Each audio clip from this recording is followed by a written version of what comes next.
का नसीब और जादुई पेड़। ये है अनाथ वीना शेरनी। यह शेरनी चलती चलती भटकती हुई इस जंगल में आ गई।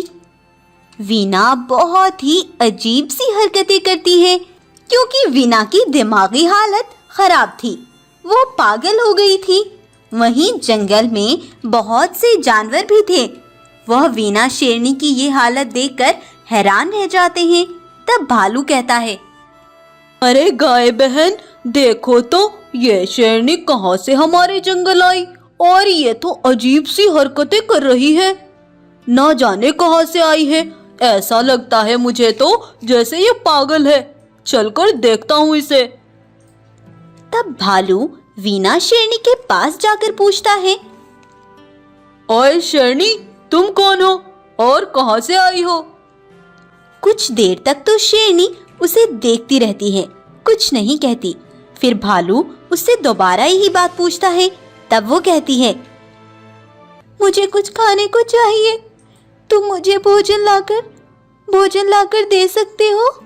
और मुझे हाथ मत लगाना, नहीं तो जल जाओगे। मुझे हाथ मत लगाना, नहीं मुझसे दूर रहो। उसकी हालत देखकर और उसकी यह बातें सुनकर भालू से दूर हो जाता है और वहां से डरकर भाग जाता है।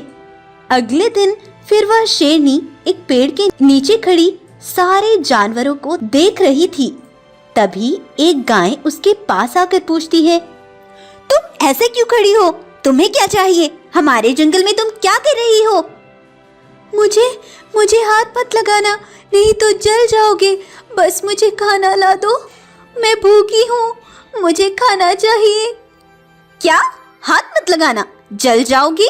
लेकिन तुम्हें हाथ लगाने से मैं क्यों जल जाऊंगी भला? अपना भोजन खुद तलाश करो, मैं तुम्हारी नौकर नहीं हूँ। शेरनी पर कोई रहम नहीं करता और ना ही उसे भोजन देता। 3 दिन से भूखी वीना तड़पती हुई जंगल के राजा बाघ के पास जाती है और बाघ राजा को भी बस यही बातें कहती है, मुझे बस थोड़ा सा भोजन चाहिए, मुझे खाने को दे दो, मुझे बहुत भूख लगी है, लेकिन मुझे हाथ मत लगाना। अरे चलो यहाँ से, ना जाने कहाँ से आ जाते हैं। बाघ भी उसकी कोई मदद नहीं करता और उसे वहां से भगा देता है। उसे पागल समझकर कोई भी उसकी मदद नहीं करता। वीना शेरनी भोजन ना मिलने की वजह से बहुत कमजोर हो गई थी, लेकिन जंगल का कोई भी जानवर बेचारी वीना की कोई मदद नहीं करता। लेकिन भगवान सब कुछ देखता है, उसकी नजर सब पर है। तभी आसमान से एक जादुई पेड़ उतरता है। वह वीना को उदास देखकर उस पर कुछ जादुई शक्तियां छोड़ता है और उसे खाने को भोजन भी देता है, जिससे वीना बिल्कुल सही हो जाती है। तब पेड़ उससे पूछता है, सुनो, तुम इतनी उदास क्यों खड़ी हो?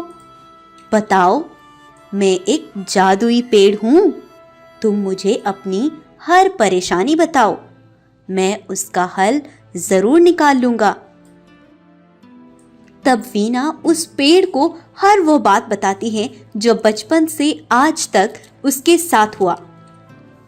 मैं बहुत छोटी